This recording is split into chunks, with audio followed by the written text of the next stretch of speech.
শুরু করছি মাইকেল মধুসূদন দত্তের লেখা অভিষেক কবিতাটি। এই কবিতাটি মাইকেল মধুসূদন দত্তেরই লেখা মেঘনাদ বধ কাব্যের অন্তর্গত এবং এই কবিতাটি মেঘনাদ বধ কাব্যের যে 9টি স্বর্গ রয়েছে সেই 9টি স্বর্গের মধ্যে প্রথম স্বর্গ অভিষেক থেকে নেওয়া হয়েছে। তবে শুরু করার আগে এর একটি প্রেক্ষাপট রয়েছে। সেই প্রেক্ষাপট কি? রাম রাবণের যুদ্ধ। এই যুদ্ধে রাবণের ছোট ছেলে বীরবাহু মারা যায়। বীরবাহুর মৃত্যুর খবর রাবণের আর এক ছেলে ইন্দ্রজিৎ জানত না, কারণ সে তখন তার স্ত্রী প্রমীলাকে নিয়ে লঙ্কার প্রমোদ উদ্যানে ছিল। তাহলে ইন্দ্রজিতের কাছে এই খবরটি পৌঁছাবে কে? বা ইন্দ্রজিতের কাছে এই খবরটি পৌঁছাতে আসছে তার ধাত্রীমা। কিন্তু আমরা দেখব এই ধাত্রীমা কিন্তু আসল ধাত্রীমা না, তিনি কিন্তু ছদ্মবেশী মা লক্ষ্মী। কবিতাটা পড়লে আমরা কিন্তু এই ব্যাপারটি বুঝতে পারবো। চল শুরু করি। কনক আসন ত্যাজি বীরেন্দ্র কিশোরী ইন্দ্রজিৎ প্রণমিয়া ধাত্রীর চরণে। কনক আসন ত্যাজি মানে সোনার আসন। সোনার আসন মানে এখানে সোনার সিংহাসন থেকে বীরেন্দ্র কিশোরী ইন্দ্রজিৎ নামলেন এবং প্রণমিয়া ধাত্রীর চরণে, তার ধাত্রীমার চরণে। ইন্দ্রজিৎ তো জানে না যে মা লক্ষ্মী ছদ্মবেশে এসেছে, ইন্দ্রজিৎ জানছে তার ধাত্রীমা এসেছে। তো সেই হিসাবে তাকে প্রণাম করে বলছে, কি হেতু মাতো গতি তব আজি এ ভবনে, মানে কি কারণে তুমি এখানে এসেছো, মানে লঙ্কার প্রমোদ উদ্যানে এসেছো। কহ দাসে লঙ্কার কুশল। লঙ্কার কুশল মানে সুসংবাদ, লঙ্কার খবরাখবর সব ঠিক আছে তো। শিরচুম্বী, এখানে চুম্বি মানে হচ্ছে চুম্বন করা, কিন্তু এখানে মা তার বাৎসল্যে সন্তানকে যে চুম্বন করে, শিরচুম্বন করে, এখানে সেই অর্থে বলা হয়েছে।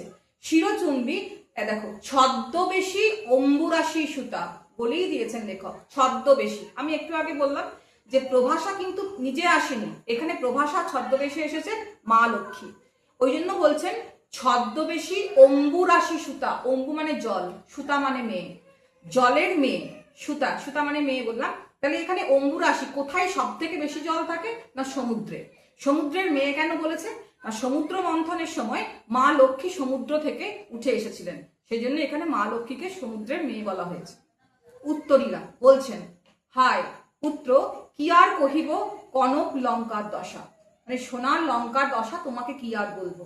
ঘোরতর রণে হত প্রিয় ভাই তব বীরবাহু বলি, মানে তোমার ঘোরতর রণে রামের সঙ্গে যে যুদ্ধ হয়েছে সেই যুদ্ধে তোমার ভাই বীরবাহু কি হয়েছে? মারা গেছে। তার শোকে মহাশোকী রাক্ষসাধিপতি। রাক্ষসাধিপতি মানে কে? না রাবণ। মানে যেহেতু ছেলে মারা গেছে বীরবাহু, সেই শোকে সসৈন্যে সাজে নাজি যুঝতে আপনি, মানে সৈন্য নিয়ে তিনি কি করছেন?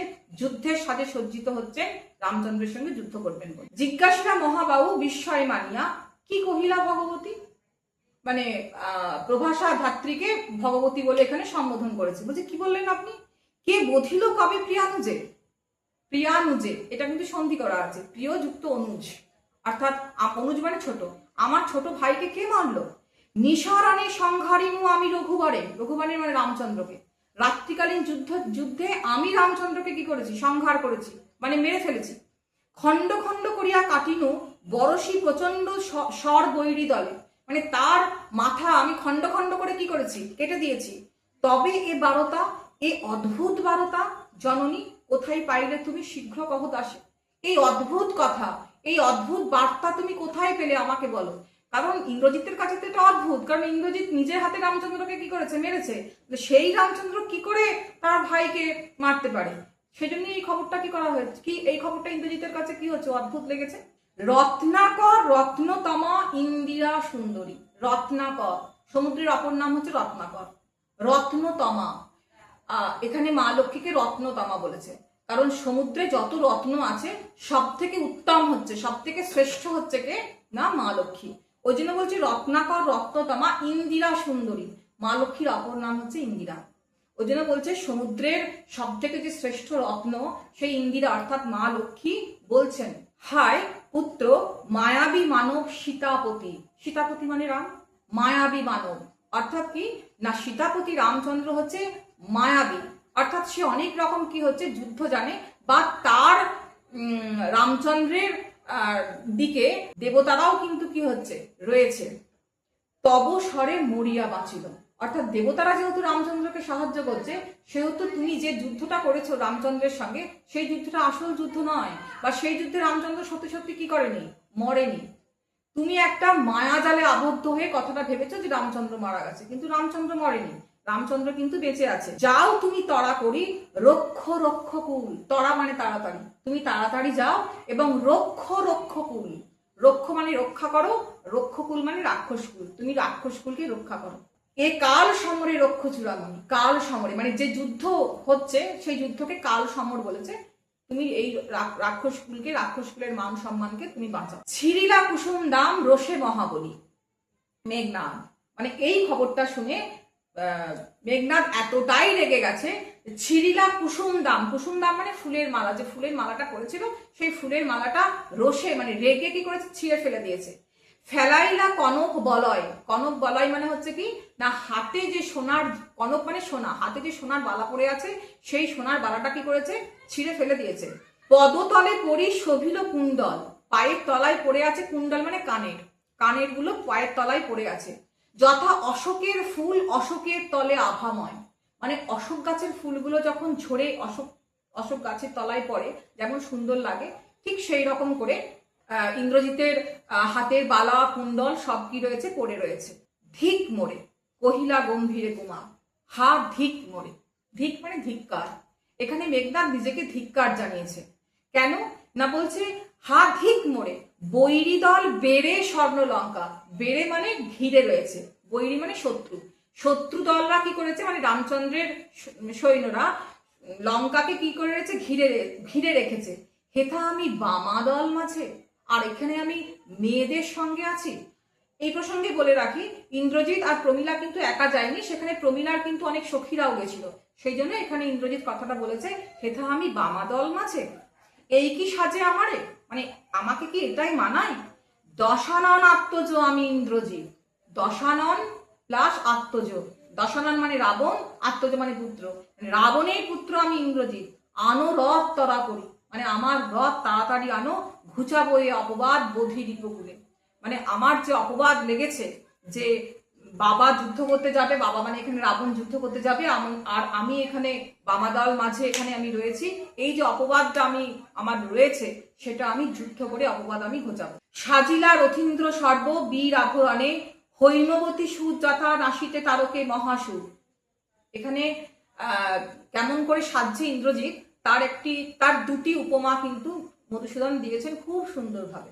প্রথম উপমাটা কি না, হৈমবতী সুদ যথা নাসিতে তারকে মহাসুর, হৈমবতী, হৈমবতী হচ্ছে মা দুর্গার বা মা পার্বতীর আর এক নাম হচ্ছে হৈমবতী, তাহলে মা পার্বতীর সুদ মানে ছেলে, যথা নাসিতে তারকে, তারকে মানে তারকাসুরকে, মহাসুর, তারকাসুরকে মারতে যাবার সময় মা দুর্গার ছেলে কার্তিক যেমন করে সেজেছিল ঠিক সেই রকম করে কিন্তু ইন্দ্রজিৎ কি করছে, যুদ্ধের সাজে নিজেকে সজ্জিত করছে। কিংবা যথা বৃহন্নালা রূপী কিরীটি বিরাট পুত্র সহ উদ্ধারিতে গোধন সাজিলাসুর সমী বৃক্ষমূলে, দেখো আগেরটা কি উদাহরণ দিয়েছেন উনি, না ইন্দ্রজিৎ সাজছে কার মতো, না কার্তিকের মতো, যখন কার্তিক তারকাসুরকে বধ করতে গেছে সেই রকম ভাবে।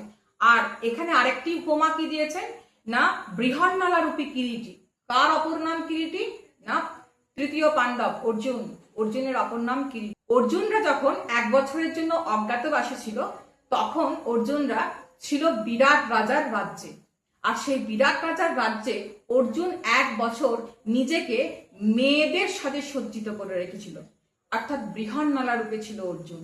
অর্থাৎ সেই বৃহন্নালা রূপী অর্জুন যেমন করে সমীবৃক্ষের তলায় এসে সেজেছিল মানে যুদ্ধের সাজে সেজেছিল। তাহলে অর্জুন কেন সেজেছিল এই প্রেক্ষাপটটা একটু জেনে নিই।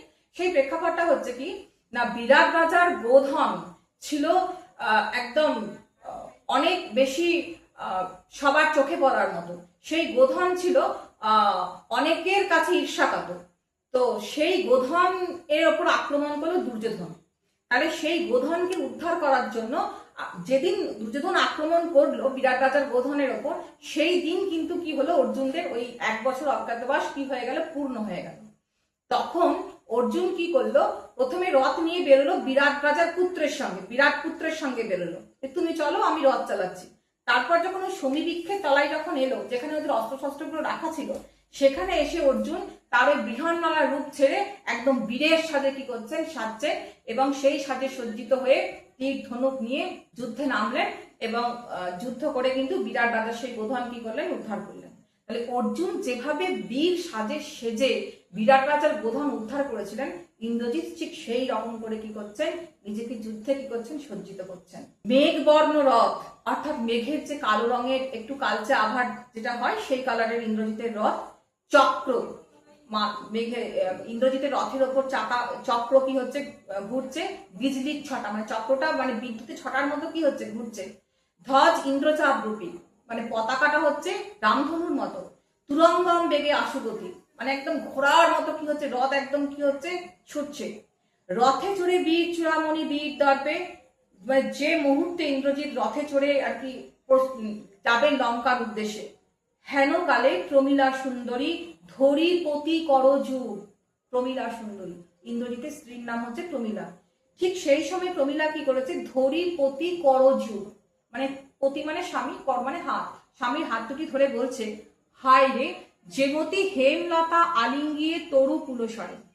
হেমলতা মানে স্বর্ণলতা, স্বর্ণলতা অর্থাৎ এটি এক ধরনের পরজীবী গাছ, যে গাছ অপরকে আশ্রয় করে বেড়ে ওঠে। বলছে হেমলতা যেমন করে বড় গাছকে আলিঙ্গন করে ওপরে ওঠে, ঠিক সেই রকম করে আর কি ইন্দ্রজিতের হাত দুটি ধরে প্রমীলা বলছে। কহিলা কাঁদিয়া ধ্বনি, এখানে ধ্বনি মানে হচ্ছে মেয়ে, অর্থাৎ ইন্দ্রজিৎকে বলছে, সরি প্রমীলাকে বলছে। কহিলা কাঁদিয়া ধ্বনি কোথা প্রাণ শখে রাখিয়ে দাসীরে কহ চলিলা আপনি। মানে নিজেকে দাসী বলছে এখানে প্রমীলা, বলছে আমাকে রেখে আপনি কোথায় চললেন, কেমনই ধরিবে প্রাণ তোমার বিরহে অভাবী। মানে তোমাকে ছেড়ে আমি, মানে প্রমীলা কি করে প্রাণ রাখবে। হায় নাথ গহন কাননে ব্রততি বাঁধিলে সাধে করি পদ। ব্রততি মানে হচ্ছে লতা জাতীয় গাছ, লতানে গাছ, মানে গভীর জঙ্গলে, করি মানে হাতি, গভীর জঙ্গলে যখন হাতির পায়ে যখন ওই লতানে গাছ জড়িয়ে যায়, যদি তার রসরঙ্গে মন না দিয়া মাতঙ্গ যাই চলি, মাতঙ্গ মানে হাতি, হাতি যদি চলে যায়, তবু তারে রাখে পদাশ্রমে। অর্থাৎ পা থেকে কিন্তু সেই লতাটা কিন্তু সরায় না, লতাটাকে নিয়েই কিন্তু হাতিটা যায়। তাহলে বলছে যে এখানে প্রমীলা নিজেকে তুলনা করেছে সেই লতানে গাছের সঙ্গে, আর এখানে হাতিকে তুলনা করেছে ইন্দ্রজিতের সাথে। অর্থাৎ হাতির পায়ে যদি লতানে গাছ যখন জড়িয়ে যায়, হাতি কিন্তু লতানে গাছকে কি করে না, সেখানে রেখে আসে না, বরং লতানে গাছকে এগিয়ে নিয়েই চলে। অর্থাৎ এখানে প্রমীলা বলতে চাইছে তুমিও তেমনি আমাকে নিয়ে চলো। তবে কেন তুমি গুণনিধি ত্যাজ কিকিং করিলে আজি, মানে তুমি তাহলে আমাকে কেন ত্যাগ করছো। হাসি উত্তরিলা মেঘনাদ, তখন মেঘনাদ উত্তর দিচ্ছে, ইন্দ্রজিতে জিতি তুমি সতী। জিতি মানে জিতে নিয়েছো, ইন্দ্রজিৎকে তুমি জিতে নিয়েছো পতিব্রতায় সতী ধর্মে তুমি ইন্দ্রজিৎকে জিতে নিয়েছো। বেঁধেছো যে দৃঢ় পাশে কে পারে খুলিতে সে বাঁধে, মানে ভালোবাসার বন্ধনে, দৃঢ় পাশ মানে দৃঢ় বন্ধন, এখানে ভালোবাসার বন্ধন, স্বামী স্ত্রীর বন্ধন, তুমি আমাকে যে বাঁধনে বেঁধেছো সেই বন্ধন কেউ খুলতে পারে না। তরাই আমি আসিব ফিরিয়া, তরাই মানে তাড়াতাড়ি, আমি খুব শীঘ্রই ফিরে আসবো। কল্যাণী মানে ইন্দ্রজিৎ প্রমীলাকে কল্যাণী বলে সম্বোধন করেছে এখানে। সমরে নাসি তোমার কল্যাণে রাঘবে, মানে তোমার যাতে কল্যাণ হয় সেই কারণে রাঘবে মানে রামচন্দ্রকে আমি মেরে তাড়াতাড়ি ফিরে আসবো। বিদায় এবে দেহ বিধুমুখী, বিধু মানে চাঁদ, অর্থাৎ প্রমীলা দেখতে খুব সুন্দরী ছিলেন, সেই জন্য ইন্দ্রজিৎ প্রমীলাকে এখানে বিধুমুখী বলে সম্বোধন করে। উঠিল পবন পথে ঘোরতর রবে রথবর, তারপরে প্রমীলার কাছ থেকে ইন্দ্রজিৎ বিদায় নিয়ে রথে করে যাচ্ছে। হৈম পাখা বিস্তারিয়া যেন উড়িলা মৈনাক শৈল। হৈম পাখা সোনার পাখা, সোনার পাখা কার ছিল না, মেনকার পুত্র গিরিরাজ হিমালয় এবং মেনকার পুত্র মৈনাকের ছিল। মৈনাক যেমন সোনার পাখা বিস্তার করে যেমন আকাশে যেমন উড়ে চলে, ঠিক সেই রকম করে ইন্দ্রজিৎ তার রথে করে কি করেছে, চলেছে। অম্বর উজ্জ্বলী, অম্বর মানে মেঘ, মেঘ একবারে কি হচ্ছে, উজ্জ্বল হয়ে উঠল। সিঞ্জিনী আকর্ষে রসে টঙ্কারিলা ধনু বীরেন্দ্র। সিঞ্জিনী মানে ধনুকের ওই ছিলাটা, গুণটা, ওটা যখনই মানে টেনেছে ইন্দ্রজিৎ ওই সিঞ্জিনীটা, ধনুকের ছিলাটা, সেই মুহূর্তে যে আওয়াজটা উঠেছে, বলছে পক্ষীন্দ্র নাদে যথা নাদে মেঘ মাঝে ভৈরবে, মানে পক্ষীন্দ্র মানে গরুর পাখি যেরকম করে আকাশে নাদ করে মানে আওয়াজ করে, ঠিক সেই রকম ধনুকের ছিলাটা থেকে ওরকম আওয়াজ হয়েছে। কাঁপিলা লঙ্কা কাঁপিলা জলধি, মানে সেই ধনুকের আওয়াজে লঙ্কা কেঁপে উঠলো এবং জলধি সমুদ্র পর্যন্ত কি হচ্ছে, কেঁপে উঠছে।